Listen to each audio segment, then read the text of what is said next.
Assalamu alaikum everyone. Here we are going to learn a topic from corpus linguistic which is about annotation and Leech magazines. ठीक है, अमूमन जो हमारी outline होती है ना उसके अंदर लीच के मैगज़ीन्स की बात की जाती है, एनोटेशन या उसके काइंड्स के बारे में नहीं पूछा जाता. फिर भी हम एनोटेशन का थोड़ा सा इंट्रोडक्शन देख लेंगे, फिर हम लीच के मैगज़ीन्स देखेंगे.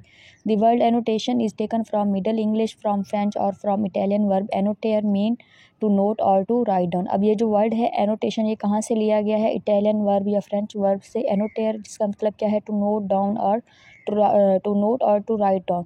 अब इसकी डेफिनेशन देखेंगे. It is a process of providing extra information to enhance understanding. अब ये किस चीज़ का प्रोसेस है?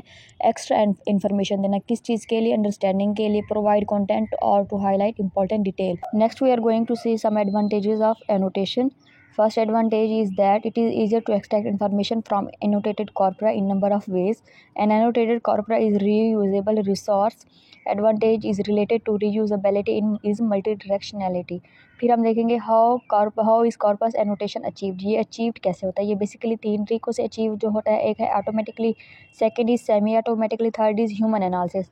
ऑटोमेटिकली इसके अंदर अब क्या होगा? Computer work alone as an annotator. इसके अंदर सिर्फ क्या होगा? कंप्यूटर या मशीन सिर्फ इन्वॉल्व होगी.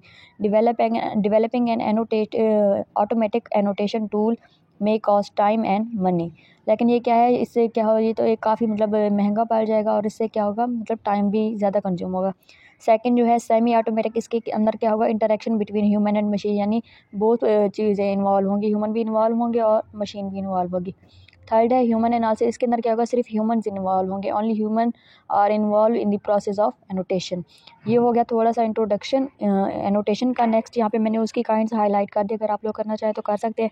वैसे ये पूछी नहीं जाती. आउटलाइन के अंदर लीच के मैगज़ीन्स की ज़्यादा बात की जाती है. आगे हम वो डिस्कस कर रहे हैं.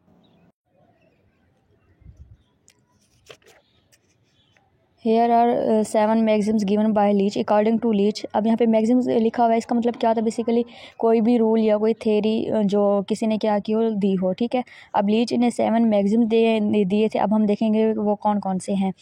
फर्स्ट जो है ये है, it should be possible to remove annotation from an annotated corpus in order to revert the raw corpus. ये क्या यहाँ पे क्या बता रहा है? ये पॉसिबल होना चाहिए कि जो एनोटेशन है एनोटेटेड कॉर्पस से ली गई है उसे हम क्या करें? रिवर्ट मीन क्या करें? रिवर्स कर दे, उलट कर दे into raw corpus. For example, going indicate a rising pitch on the first label of the word going. अब यहाँ पे क्या कह रहे हैं? अब ये जो एक वर्ड है गोइंग, जो फर्स्ट लेटर है, फर्स्ट सिलेबल है वर्ड का जी. अब इसके ऊपर क्या है? राइजिंग पिच है, यानी इसके ऊपर क्या है? स्ट्रेस ज़्यादा है. Meaning that original meaning can not be so easily reconstructed. Second, it should be possible to extract annotation by them self from the text. ये भी पॉसिबल होना चाहिए कि हम एनोटेशन को क्या करें? एक्सट्रैक्ट. एनोटेशन जो है वो खुद क्या हो? एक्सट्रैक्ट हो. कहाँ से? टेक्स्ट से. It should be made clear how and by whom annotation was carried out. ये भी क्लियर होना चाहिए कि किसने और कैसे कॉनोटेशन को क्या क्या कैरी किया. फोर्थ हम देखेंगे, the annotation scheme should be based on guideline. किस चीज़ पे बेस होनी चाहिए? गाइडलाइन पे होनी चाहिए. Which are available to the end user, जो यूज़र के पास क्या हो? अवेलेबल हों. Fifth, annotation scheme should be based as far as possible on widely agreed and theory neutral principle. किस चीज़ पे बेस होनी चाहिए? न्यूट्रल प्रिंसिपल्स के ऊपर.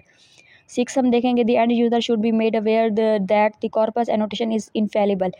जो एंड यूज़र है उनको इस बात के बारे में अवेयर होना चाहिए कि ये जो एनोटेशन है ये बेसिकली क्या? इनफेलिबल है. ठीक है, but simply potentially useful tool. Seventh हम लास्ट देखेंगे, no annotation scheme has a priori right to be considered as a standard one. अब कोई भी एनोटेशन की स्कीम है हम उसको एज अ स्टैंडर्ड कंसिडर नहीं कर सकते. Standard emerge through the practical consensus. अब ये थे हमारे 7 मैगज़ीन जो कि किसने दिए थे? लीच ने दिए थे.